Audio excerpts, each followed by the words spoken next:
ये है महात्मा बुद्ध की धरती, भगवान महावीर की धरती, आचार्य कौटिल्य की धरती,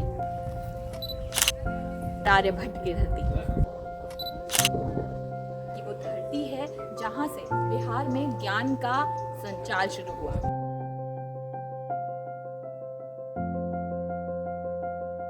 बुद्धं शरणं गच्छामि, धम्मं शरणं गच्छामि, संघं शरणं गच्छामि। नमस्कार। तो अपने इस रोड्स लेस ट्रैवल्ड की सीरीज में हम आज इस एडिशन में घूम रहे हैं बिहार।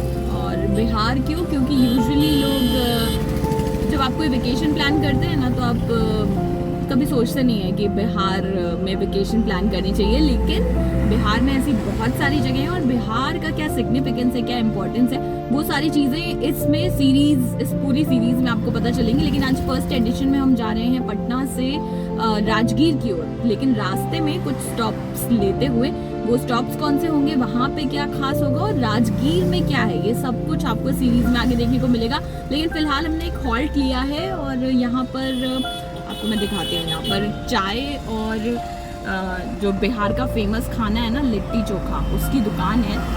तो अभी हम चाय पियेंगे, लिट्टी चोखा भी आपको दिखाते हैं यहाँ पे कैसे बनता है। बिल्कुल ऑथेंटिक फूड है और अगर बिहार आके लिट्टी चोखा नहीं खाया तो फिर क्या खाक बिहार है। तो आइए चलते हैं।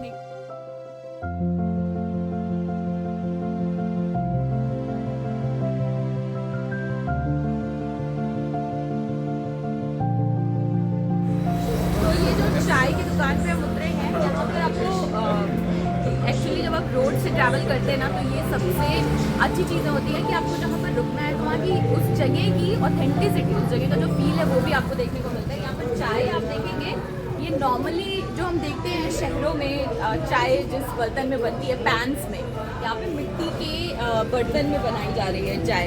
और इसका जो स्वाद है ना, वो बिल्कुल अलग होता है। क्योंकि आपने वीडियोस देखी तो मैं चाय की बहुत शौकीन हूँ और कुल्हड़ में चाय ज़्यादातर अच्छी लगती है, लेकिन जब मिट्टी के बर्तन में पकाते हैं तो चाय का स्वाद बहुत ज़्यादा अच्छा हो जाता है। आप लोग मिट्टी के बर्तन में बनाते हैं? पहले खौलाते हैं, फिर चाय पत्ती डालते हैं, फिर लास्ट में चीनी डालते हैं। अच्छा, लास्ट में चीनी डालते हैं। चीनी लास्ट में क्यों डालते हैं? इसलिए कि वो पकड़ लेगा चीनी, अच्छा, खापन बढ़ सकता है, अच्छा। इसलिए नॉर्मल करके। ये देखिए, चाय बनाना भी एक आर्ट है और उसके साथ ये है बिहार का फेमस खाना लिट्टी चोखा। बिना लिट्टी चोखा खाए तो कोई जाता नहीं होगा बिहार में, है ना। ये अंगीठी कोयला है, ऊपर लिट्टी बनाकर इन्होंने रखा है, अंदर सत्तू भरा होगा आपने, है ना, तो सत्तू और चोखा। तो हमको ज़रा एक प्लेट लिट्टी चोखा भी आप टेस्ट करा दो, क्योंकि अब टेम्पटिंग लग रहा है तो हम खा ही लेते हैं।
तो अब हम पहुंच गए हैं नालंदा रूइंस पर। दरअसल ये एक बहुत पवित्र धरती है बिहार की। जहाँ तक बात करें तो अपने एजुकेशन के लिए बिहार जाना जाता है। आर्यभट्ट की धरती है, चाणक्य की धरती है, और ये नींव जो थी ना वो कई सालों पहले रख दी गई थी। नालंदा रूइंस की बात करें तो दरअसल ये दुनिया में दूसरा सबसे प्राचीन विश्वविद्यालय माना जाता है। और आपका परिसर है ये शुरू होता है यहाँ से। यहाँ पर एंट्री के लिए इंडियंस के लिए 40 रुपये का फ़ी है, जबकि जो फॉरनर्स आते हैं उनके लिए 600 रुपये का पर पर्सन यहाँ पर फ़ी देना होता है। और उसके बाद एंट्री यहाँ से शुरू होती है। और ये एक्चुअली ऐसा पहला विश्वविद्यालय भी है जहाँ हॉस्टल्स बनाए गए थे। तो तक्षशिला के बाद ये दूसरा सबसे पुराना विश्वविद्यालय है जिसके रिमेन्स मिले थे, और उसके अलावा पहला वैसा विश्वविद्यालय है जहाँ पर हॉस्टल्स भी बने हुए हैं। लेकिन फाहियान ने नालंदा के बारे में कोई हिस्ट्री को नहीं लिखा।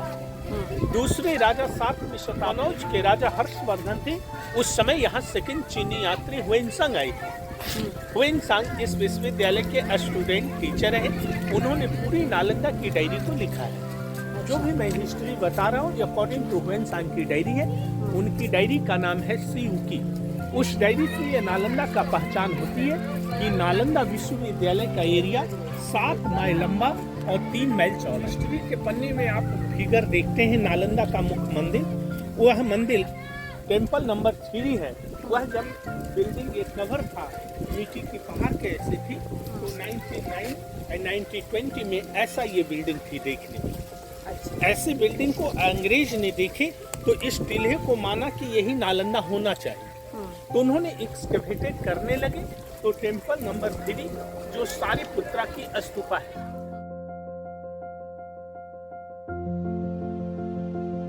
चाइना, कोरिया, थाईलैंड, बर्मा से पढ़ने के लिए आते हैं। उनका टेस्ट इंटरव्यू गेटकीपर ही लेने के बाद उनकी एडमिशन। अब आप स्वयं सोचा जाए, जिस विश्वविद्यालय का द्वारपाल ही मान पंडित थे, तो यहाँ का प्रोफेसर प्रिंसिपल कॉलेज के रहे होंगे। उस समय नालंदा में 10,000 स्टूडेंट, 1,500 टीचर थे। उस समय नालंदा में 108 सब्जेक्टों की पढ़ाई होती थी, जिसमें पाली, प्राकृत, संस्कृत, बौद्ध कला, बौद्ध दर्शन शास्त्र, ज्योतिष विद्या, तांत्रिक विद्या, वेद, उपवेद, मेडिसिन। यहाँ का बोलबाल भाषा जो चलती थी वो पाली भाषा था। लिपि जो लिखे जाते थे शंख लिपि और ब्राह्मणी लिपि। अब हम उस मेन गेट पर पहुंच गए हैं जहां से आगे नालंदा रूइंस जो है वो शुरू होते हैं। पीछे ये आप देख रहे हैं इमारत, और ये दरअसल बहुत पवित्र जगह है। और यहाँ पर आकर आप इस बात को महसूस भी करेंगे कि इतिहास की किताबों में आपने जो पढ़ा है वो साक्षात जब आपको देखने को मिलेगा। ये दरअसल जो गेट है ना, यहाँ पर हमारे जो गाइड है उन्होंने बताया कि जब यहाँ छात्र एडमिशन लेने आते थे तो यहाँ पर जो द्वारपाल यानी जो गेट कीपर होते थे वो इंटरव्यू लिया करते थे छात्रों का, और उसके बाद एडमिशन उन्हें यहाँ मिलता था। तो यहाँ के द्वारपाल भी इतने शिक्षित हुआ करते थे। तो आगे चलते हैं और यहाँ पर क्या क्या व्यवस्थाएं थी, कितना डेवलप ये उस समय था और क्यों इतना मशहूर है। यूं ही बिहार को ज्ञान की धरती नहीं कहा जाता, उसका ही साक्षात प्रमाण है। तो आगे चलते हैं और समझते हैं कि यहाँ पर छात्रों की सुविधाओं के लिए और क्या क्या। सिटी 5वीं सदी में बनी, 12वीं सदी में नष्ट हो गई। फिर भूकंप आई जिससे सारी बिल्डिंगें मिट्टी की पहाड़ थी। नालंदा की कोई पहचान नहीं थी। इसकी खोज 1861 में लॉर्ड कनिंघम ने इसकी खुदाई कार्य किए, जिस अवशेष का देखभाल ASI करते हैं। लेकिन 15 जुलाई 2016 को यूनेस्को ने यहाँ मोहर लगा दिए। ये साइड आपका वर्ल्ड हेरिटेज साइट में शामिल हुई। अभी बिहार स्टेट में 2 प्लेस हैं, एक बोध गया टेम्पल, दूसरी ये नालंदा है, जो वर्ल्ड हेरिटेज साइट को हम आगे चल के देखेंगे। यहाँ पर जो हमें इतिहास पता चला, तो अब ये दरअसल विश्वास करिए कि उस समय में भी इतनी तरह की यहाँ पर कोर्सेज जो हैं वो पढ़ाए जाते थे।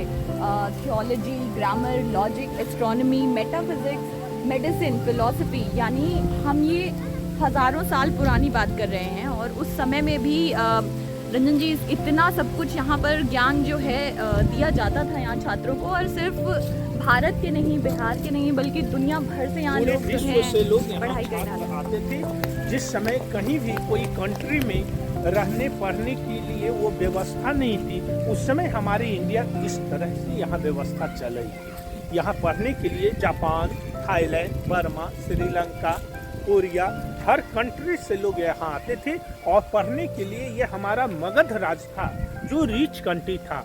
यहाँ पढ़ने के लिए हमारे यहाँ कोई शुल्क नहीं लिए जाते थे, फ्री में एडमिशन दिए जाते। जो पास में गांव होती थी वह 100 गांव से राजा लोग टैक्स लेते थे।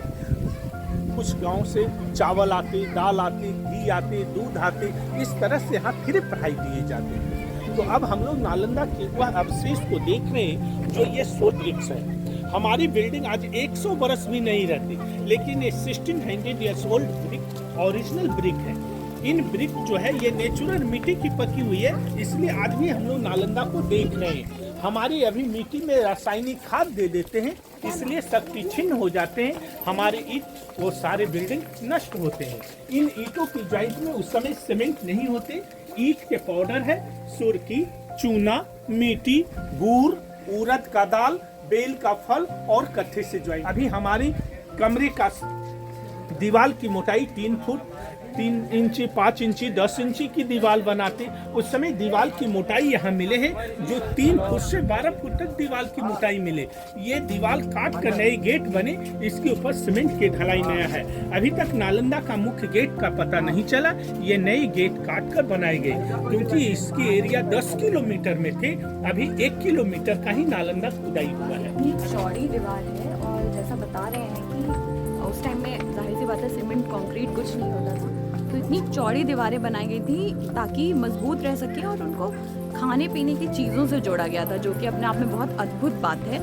और यहाँ पर आकर आपको कैसा महसूस होता है वो आप तभी, मैं शब्दों में तो नहीं बता सकती, लेकिन आप तभी उस चीज़ को समझ पाएंगे जब आप सच में यहाँ पर आकर खड़े होंगे और आपको ये विश्वास होगा कि आप किस धरती पर खड़े हैं, यहाँ पर किस तरह का ज्ञान दिया जाता था और आज भी उसके जो अवशेष हैं वो यहाँ पर जस के तस पर। पहले का लेयर जो वो ग्राउंड लेयर का वो दरवाजा वो रोड थी, वह दरवाजे के टाइम का ये बने हुए कमरे हैं। एक स्टूडेंट के लिए रहने के लिए एक रूम है, उनके निकलने के लिए वो डोर है, वो पास में कॉरिडोर है। इनके ऊपर रूफ होती थी वुड एंड ब्रिक्स और रूफ में ही खिड़कियां होते थे, Skylight ventilator system. Second period आए 7th सेंचुरी एडी में कनौज किंग हर्षवर्धन, तो यह पुरानी बिल्डिंग को मड से कवर करते, जैसे दरवाजे बंद है इसके ऊपर रीबिल्ड बनाए जाते। 9th सेंचुरी एडी में इसके ऊपर नई बिल्डिंग बनती। ऐसे ऐसे कमरे उस समय 11,500 कमरे थे। अभी खुदाई में 1 किलोमीटर के एरिया में 330 कमरे मिले हैं, जो आगे चल के देखेंगे। इस जगह को हॉस्टल को मोनास्ट्री कहते। ये नालंदा ओनली मॉन्क लोग, बौद्ध भिक्षुक लोग की रहने की जगह को बौद्ध विहार बोला गया। विहार कहने से ही ये स्टेट का नाम अभी बिहार हुआ, यानी घूमने का जगह, जो आगे चल के देखेंगे। ये दरअसल जो रूइंस मिले हैं ये सिर्फ 1 किलोमीटर की खुदाई में मिले हैं, यानी अभी बाकी का जो 9 किलोमीटर है अगर उस पर खुदाई की जाए तो कितने अवशेष मिलेंगे। इतिहास आप खोलेंगे तो मुख पन्नों पर यही फोटो नजर आते हैं। ये बिल्डिंग का नाम है सारिपुत्रा स्तूपा। सारिपुत्र जो थे भगवान बुद्ध के शिष्य थे, उनका जन्म एवं निर्माण नालंदा में हुई। उनकी याद में सम्राट राजा अशोक ने 3rd सेंचुरी BC में ये स्तूपा का निर्माण किए। उसके 800 बरस बाद ये नालंदा विश्वविद्यालय 5th सेंचुरी AD में बनाए गए थे, यानी यूनिवर्सिटी बनने से पहले वो स्तूपा। सारी यूनिवर्सिटी 700 वर्षों तक चलता रहा। जब मड के द्वारा ये कवर हो गया था, वह मड देखा जाए, वह मिट्टी की पहाड़ है। उस लेयर में ये पूरी मिट्टी की पहाड़ थी। इतनी मिट्टी को अंग्रेजों ने खुदाई की, जो मेटल स्टैचू बुद्धा की मूर्तियां मिली सब लेकर चले गए। 2 लाइनों में नालंदा मिली है, इधर हॉस्टल लाइन मिले, इधर टेम्पल लाइन मिले हैं। यह नक्शे नए हैं जो अभी 1 किलोमीटर की एरिया की है। अभी हम लोग इस नक्शे के आधार से यहाँ से हम लोग प्रवेश किए सर, जो गुप्त काल के कमरे को देखे, ऐसे ही सारा ये हॉस्टल लाइन मिले हैं। हर हॉस्टल में 30 स्टूडेंट रहते, बोथ 3 टीचर रहते थे। छात्र शिक्षक एक साथ रहने से अनुशासन में रहते और उनके कोडियार्ट जो होते हैं, जो टीचिंग का कार्य किए जाते। एक सब्जेक्ट के लिए एक डिपार्टमेंट थे। ऐसा नहीं था कि एक स्टूडेंट को 10 लोग जाकर 10 सब्जेक्ट पढ़ने को। एक स्टूडेंट एक ही हॉल में रहते और एक ही सब्जेक्ट के स्पेशलिस्ट बनाए जाते, जैसे भी PhD की शिक्षा। अपोजिट साइड में ये जो प्लेस मिले हैं, जो लास्ट वाले बिल्डिंग है, उसे चैत्याज कहे गए। चेतना करना, ध्यान करना, पूजा करना। हॉस्टल को मोनास्ट्री कहते, जहाँ मॉन्क भिक्षु लोग रहते थे। ये नालंदा का मेन मंदिर है, जो स्तूपा के नाम से जाने जाते हैं, जो सारिपुत्रा के मरने के बाद सम्राट राजा अशोक ने यह स्तूपा का निर्माण किया।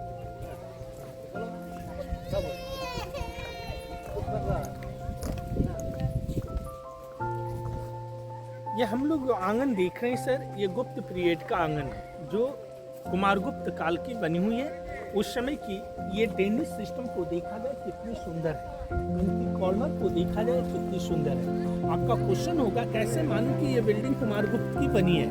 तो पहले राजा लोग जो बिल्डिंग बनाते थे वो बिल्डिंग बनाने के पहले नेम प्लेट नहीं लगाते, राष्ट्रीय चिन्ह देते थे। कहीं खुदाई में टाइगर अशोकन पिलर मिलता है, हम लोग समझ जाते हैं अशोक काल की है। यहाँ से खुदाई में गुप्त काल के सिक्के मिले, उनके सिक्के में धनुष के सिंबल मिले। धनुष के सिंबल है जो गुप्त राजाओं की चिन्ह है, वो सीढ़ी के नीचे देखा जाए वो गोल आकार बना हुआ धनुष के सिंबल। इसी से ये प्रमाणित होता है कि ये बिल्डिंग गुप्त काल की है। ये कंक्रीट वाली बिल्डिंग ये हर्ष काल की है, ये ऊपर वाली बिल्डिंग ये पाल काल की है। तीनों काल की अवशेष यहाँ खुदाई में मिले। ऊपर जो हॉस्टल में छात्र रहते, इसी सीढ़ी के सहारे ये नालंदा की मेन टेम्पल की ओर आकर लोग पूजा करते थे। हर जगह स्तूपा देखे हुए जो गोल बिल्डिंग है, लेकिन ये बिल्डिंग चौखुट है, यानी ये टेम्पल लाइन है। इन टेम्पलों के ऊपर जाने के लिए पहली सीढ़ियाँ गुप्त काल की है, सेकंड सीढ़ियाँ हर्ष काल की है और थर्ड सीढ़ियाँ ये पाल काल की है। तीनों काल की सीढ़ियाँ को आप गौर से देखा जाए, जो जितनी पुरानी सीढ़ियाँ उतना ही सुंदर है। इनके ऊपर जाने के लिए 73 सीढ़ियाँ हैं, 80 फुट हाइट है। अभी ऊपर जाना बंद है। ऊपर की जो भी प्राचीन मूर्तियाँ मिली सब म्यूजियम में रखे। इन मंदिरों के पीछे गोल गोल जो देख रहे हैं ये सब छात्र टीचर की समाधियाँ हैं। जो स्टूडेंट विभिन्न देश से लोग पैदल चले आते थे, किसी कारणवश से मर जाते थे। बौद्ध धर्म में डेड बॉडी को तालाब के किनारे जलाए जाते थे और वह जले हुए अस्थि को लाकर यह टेम्पल के पास वाली जमीन को पवित्र मानते। वहीं उनकी स्मारक बनी है। जो जूनियर का छोटा है, सीनियर का बड़ा है, बड़ी ये प्रोफेसर की ये सब समाधियां हैं।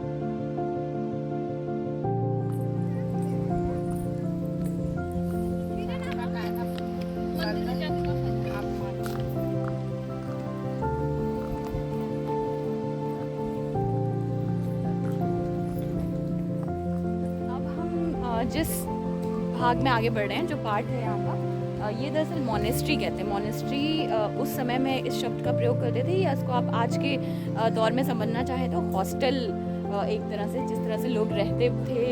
यहाँ पर खाना वगैरह बनाने की भी हॉस्टल के दरवाजे पर जो साइड में यहाँ बुद्ध की स्टैचू होते थे। जो स्टूडेंट हॉस्टल के अंदर आते, बुद्धम शरणम गच्छामि, धम्मम शरणम गच्छामि, संघम शरणम गच्छामि, स्तुति करके लोग अंदर आते थे। ये सारे ब्लॉक रहने के लिए कमरे। एक हॉस्टल हम लोग देख रहे हैं जिसमें 30 से 34 से कमरे मिले हैं। हर ब्लॉक में इस तरह की सिस्टम थी। एक एक छात्रों के लिए एक एक कमरे हैं। उनका ये कॉरिडोर है। ये सारे स्टोन, ये पिलर थे। ऊपर रूफ में वुड एंड ब्रिक्स थे और रूफ में ही खिड़कियां होते थे। स्काईलाइट वेंटिलेटर सिस्टम एक कमरे का। ये दरवाजे वुड के दरवाजे होते। दरवाजों को बंद करने के लिए खील का सिस्टम होते और उनकी ये गुप्त सामान रखने की जगह। उस जमाने का ये लॉकर सिस्टम है। अभी हमारे लॉकर बैंक में होते, उस समय लोग दीवालों में ही छिपाते थे। तो एक स्टूडेंट के लिए कमरे हैं। 10 बाई 10 की साइज कमरे की है। उनमें ये बुक शेल्फ मिले। इन दीवार की मोटाई देखा जाए 3 फुट से 12 फुट है। ठंडी के दिन में ठंडा हवा नहीं आती, गर्मी के दिन में गर्म हवा नहीं आती। Room natural AC. दूसरे फायदा था, एक रूम के बच्चे जो आवाज करते, दूसरे कमरे में आवाज नहीं जाती। All room AC and sound proof कमरे थे। मनुष्य का आयु 100 वर्ष माना गया। यहाँ सब्जेक्ट 108 थे। इसलिए नालंदा का दूसरा शाब्दिक अर्थ है संस्कृत में न अलम द दाती इति नालंदा। इति मीन्स जहाँ ज्ञान देने का अंत नहीं हो, वो जगह नालंदा है। उस समय की आंगन है जहाँ क्लास का कार्य होते। ये ऊंचाई ऐसा लेक्चर स्टैंड है और इन ब्लॉक में वो कुएं हैं जल पीने के लिए। ये पास में ये चूल्हे मिले हैं जिससे भोजन बनाने की व्यवस्था। लकड़ी लगाने की सिस्टम थी। लकड़ी लगाए जाते और मिट्टी के पात के ऊपर बैठाए जाते थे, जिससे ये भोजन बनते थे। 2 हॉस्टल का खाना एक जगह बनता था। और जब क्लास लगते थे उस समय ये चूल्हे का उपयोग प्रयोगशाला में कार्य लिए जाते थे, क्योंकि उस समय पेपर नहीं थे, कॉपर प्लेट गला कर लोग लिखते थे। अष्ट धातु की मूर्तियां बनाते थे, केमिस्ट्री का कार्य करते थे, कोई दवा दारू नहीं थी, वो जड़ी बूटियां लाकर यहाँ औषधि बनाई जाती थी, यानी ये साइंस लेबोरेटरी प्राप्त हुई। ये कुएं हैं सर, जो पूरे यूनिवर्सिटी की कैंपस में 52 टैंक थे, 53 वेल्स थे, जो हर एक ब्लॉक के आंगन में ये वेल्स मिले हैं। एक ब्लॉक में एक कुएं है, जिसमें कुएं की गहराई 50 फुट है, बारिश होते पानी जमते। अब आपका लेयर भाग गया, इसलिए जल नहीं है, जल स्तर पीछे हो गया। इन कुएं में हर जगह कुएं देखे होंगे गोल आकार की होते, लेकिन इन कुओं की कॉर्नर को देखा जाए, यहाँ 8 कोण है। इससे ये प्रमाणित होता है कि नालंदा में बौद्ध धर्म की शिक्षा होती थी। 8 अंक बौद्ध धर्म में शुभ मानते हैं, जैसे भगवान बुद्ध ने अष्टांगिक मार्ग को अपनाई थी, इसलिए 8 अंक ये बुद्धिज्म का संकेत। इन हॉस्टलों के आगे जो दरवाजे पर ये प्लेटफॉर्म बने हुए हैं, ये योगा प्लेटफॉर्म है। बुद्धिज्म में बताया गया है बुक पढ़ने से नॉलेज नहीं होता है, बुक पढ़ने से पहले बच्चों को चाहिए योगा, ध्यान और साधना करने के बाद स्टडी करेंगे तो ज्ञान ज्यादा होगा। तो ये नालंदा विश्वविद्यालय में जो पढ़कर अपने गांव जाते थे, कोई सर्टिफिकेट यहाँ नहीं मिलता। लोग ज्ञान और धर्म का जो प्रचार करते, वही उनकी सर्टिफिकेट है। अगर आंखों के देखे पर भी विश्वास ना हो तो यकीन मानिए आप नालंदा में। ये नालंदा विश्वविद्यालय की वो धरती है जहाँ से बिहार में ज्ञान का संचार शुरू हुआ। ये है महात्मा बुद्ध की धरती, भगवान महावीर की धरती, आचार्य कौटिल्य की धरती और आर्यभट्ट की धरती। दरअसल बिहार में जिस शिक्षा का संचार शुरू हुआ, वो नालंदा में ही उसकी नींव रखी गई और उसके प्रमाण यहाँ पर आज भी मौजूद हैं। ये जो मेरे पीछे आप एरिया देख रहे हैं, ये दरअसल नालंदा का वो कोर्टयार्ड है, वो आंगन है जहाँ पर तमाम जो स्टूडेंट्स हैं उनको एक साथ बैठकर पढ़ाया जाता था। इसके आसपास जो कमरे आप देख रहे हैं, एक कोर्टयार्ड के परिसर में करीब 35 कमरे होते थे और इन 35 कमरों में छात्र रहा करते थे। एक कमरे में सिर्फ एक छात्र रहा करता था। पढ़ने की शांति की जो व्यवस्था है वो अभी भी यहाँ पर आपको महसूस होगी कि दरअसल पढ़ने की अगर जगह हो ना तो शायद ऐसी ही होनी चाहिए, लेकिन उस समय में इतना कुछ बना पाना, इतने बड़े एरिया में इतना बड़ा हॉस्टल खड़ा कर पाना, इतना बड़ा विश्वविद्यालय बना पाना अभी लगता ही नहीं है कि ये शायद कभी सच रहा होगा। और इसीलिए मैंने इस बात के साथ शुरुआत की कि कभी कभी ना आंखों के देखे पर विश्वास नहीं होता, लेकिन ये जगह बहुत एस्टॉनिशिंग है। और अगर आप वाकई इन चीज़ों में दिलचस्पी रखते हैं, हिस्ट्री में दिलचस्पी रखते हैं, भारत के इतिहास को जानना चाहते हैं, तो एक बार बिहार ज़रूर आइए। और बिहार जब भी आए तो नालंदा की इस पवित्र धरती पर आना बिल्कुल मत भूलिए।